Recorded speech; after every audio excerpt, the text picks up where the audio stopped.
Stephen Williams is the director behind the Watchmen episode This Extraordinary Being, which just scored him an Emmy nomination.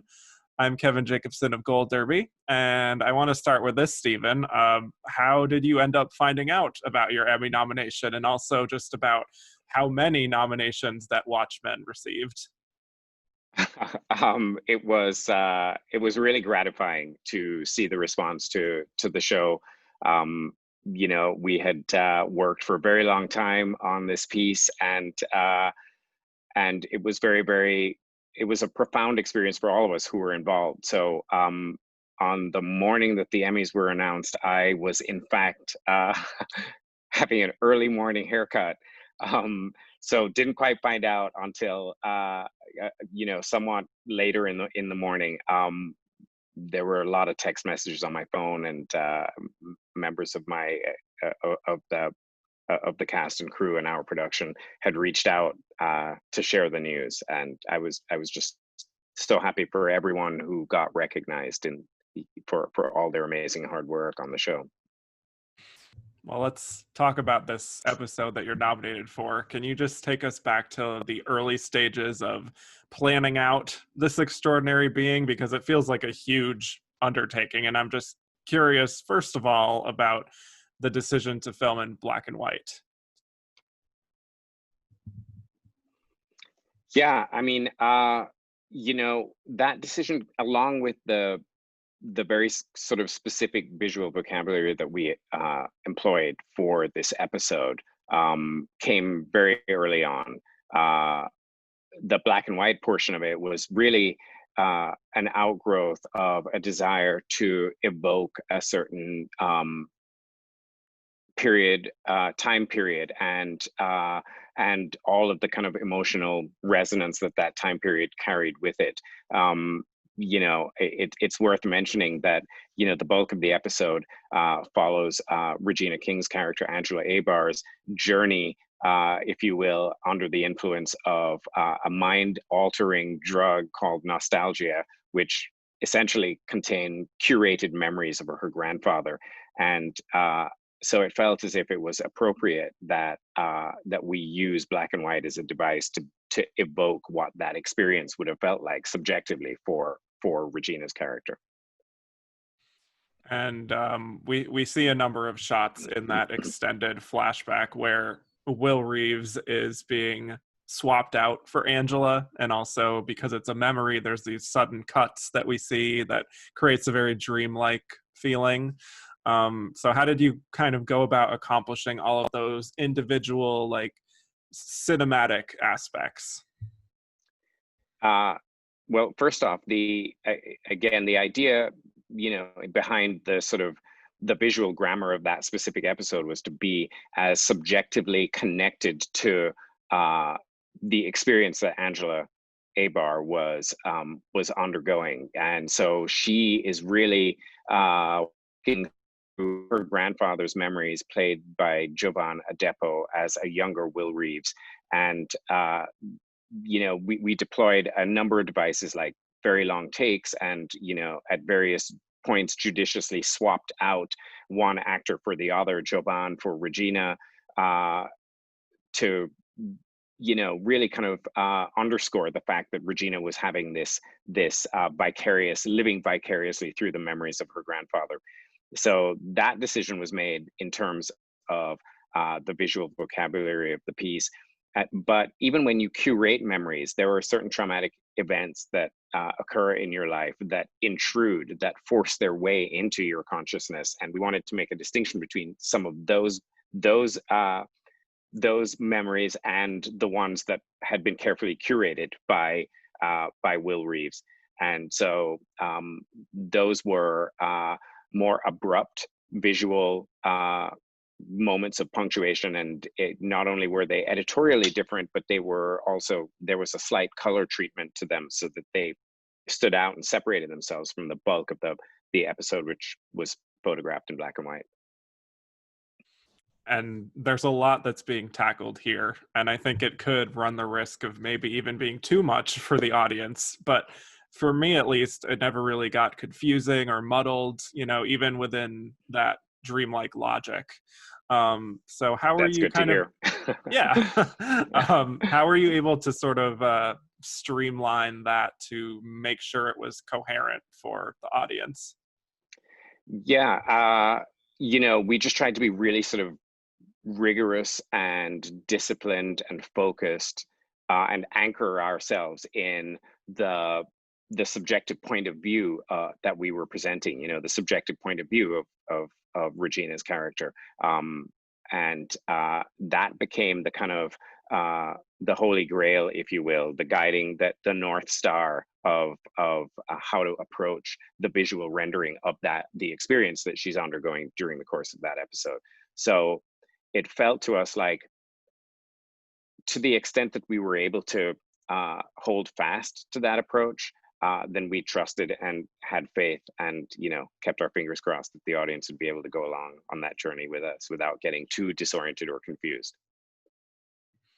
Well, speaking more about the themes of the episode, it starts with a portrayal of Will Reeves in the show, within the show, American Hero Story, with, I believe, Cheyenne Jackson playing him, a Yeah, white actor. And yeah, the sort of truth of Hooded Justice is very unknown. His true story is just not really out there. And I think the same thing with a lot of people, certainly white people, how they didn't really know about the Tulsa massacre, we see at the beginning of the series, yeah. and how it was this real life event that has been whitewashed from Yes, history. Can you speak about how that aspect of this episode of Will's history being very whitewashed, how that kind of represents what has happened in real life with other sort of notable figures from sure, history? sure. Uh, you know, it all begins with Alan Moore's, seminal graphic novel Watchmen. And in it, the Hooded Justice character is depicted, but the real or true identity of Hooded Justice is murky, and murky at best, unclear, ill-defined in the graphic novel for all kinds of, smart reasons. And so very early on, it became clear to us that this could be an opportunity for us to thematically connect the origin story of Hooded Justice in our remixed version of Watchmen with, larger issues that we were trying to talk about, like the degree to which the American narrative is only partial. There are large swaths of America's social and cultural history, specifically as it revolves around the axis of race, where much has been buried and ignored, or simply, not told. And part of our mandate was to excavate and shed light on some of these aspects, um, truth about our own shared American history, and to bring some of them to the fore. And as you mentioned, the Tulsa Massacre of 1921 was one such event, but we posited the notion, what if Hooded Justice was in fact Black, and that the hood was designed to conceal his true identity? And once we landed on that idea, we were off to the races with the origin story that appears in our series. And so, what were you trying to sort of convey about Will's journey, just psychologically, of sort of realizing that he has to put on this white face paint, and him also kind of exploring his sexuality, and just what it was like to be this a Black officer who maybe has a fluid sexuality in the 1930s in Tulsa? Yeah, when you put it like that, it is a lot for one Yeah. episode to tackle. Um, Certainly the notion of Hooded Justice's sexual fluidity exists, in the original graphic novel. So we wanted to, um, uh, honor that and be respectful of that. And it just felt like it gave another kind of complex layer to Will Reeves' character. Um, as it, you know, it must have been a very, very difficult journey to be a police officer, a Black police officer, in essentially an all-white, you know, police regiment. Uh, so,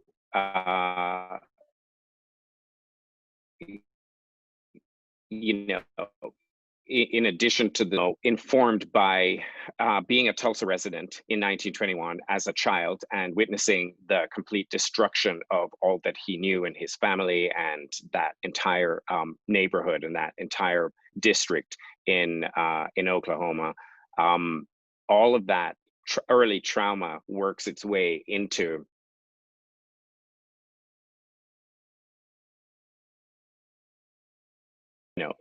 essentially all white police force at a time when in America's relatively past, when it was the inequities based on race were really heightened and exaggerated and apparent. So all of those elements of his life seemed very, very kind of fertile and relevant and timely for us to explore and depict and attempt to flesh out in the course of the episode. And, this is a series that's full of references to the real world, even within this being a sci-fi sort of superhero series. So how much did you sort of take from historical events and other kinds of little references within this episode? Yeah, and we did a lot of research around what life was like. We shot the episode in Macon, Georgia, for the most part, but it's set in New York, and we were informed at several points by research around real events that transpired in New York at that time. So yeah, we tried to be, it was very important for me that we honor all of the, as much as possible, the experience of the people that had gone before us and had lived through this time period and had to endure and survive and thrive and struggle through all of the many indignities of, a racist and, experience. So you were primarily working with Jovan Adepo as the young Will Reeves. So how was he just to work with as far as trusting him to carry an entire episode? We were blessed with Jovan. I mean, our entire cast, I have to tell you that, I mean, look, as corny as this may sound, it is nonetheless 100% true. Our cast and crew, we felt connected and unified by a common purpose as we set about putting not only this episode together, but the whole series. Jovan, had a particularly challenging task in that he was not a member of the rest of the cast. He kind of was parachuted in for this episode and only this episode, and had to connect with the narrative bandwidth that we had established both before and we're going to continue on after this episode. And he just was immensely prepared, just a joy to work with. He didn't so much act the part as exist inside the part. And the same is true of Regina and Mr. Gossett and Don Johnson, who played Jovan's wife in the piece. Just everyone was immensely disciplined, focused, prepared. They were just incredible collaborators. And then Jovan got an Emmy nomination for it. I know. I'm so happy for him. I cannot say enough about him as a person and as an actor, and it's much deserved. His nomination is much deserved. Yeah. Well, I also want to talk about Damon Lindelof, who is the showrunner of Watchmen, and you've worked with him previously on Lost, which you received a few Emmy nominations for as well as a producer. I'm just curious how much you think that he has grown kind of as a collaborator, and how much you've grown as well, sort of since your time on Lost. Yeah, he, look, Damon is a singular voice in our industry. He's one of the most insightful screenwriters that we have today. And he just continues to be fearless and courageous in his quest for the truth of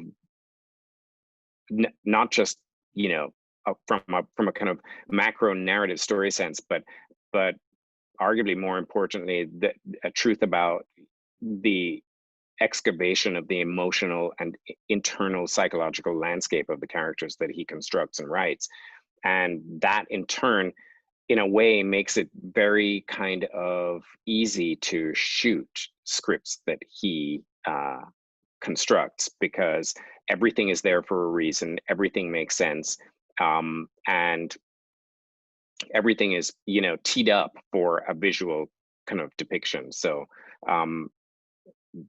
Damon has always been an amazing writer, and he just continues to evolve and get better and better, which is scary. It is worth noting that for This Extraordinary Being, Damon, worked very closely and co-wrote the episode with Cord Jefferson, and I think that collaboration was immensely fruitful for both of them. For sure, yeah.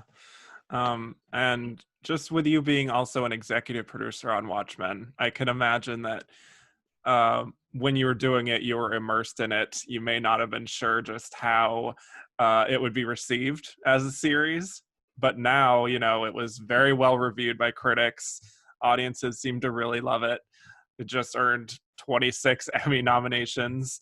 And I think it's also taken on kind of a deeper resonance, considering just all of the events of 2020. So what has this journey just been like, working on this project and seeing people's response to it, just compared to even other projects that you've done? It was a profound experience for all of us working on this piece.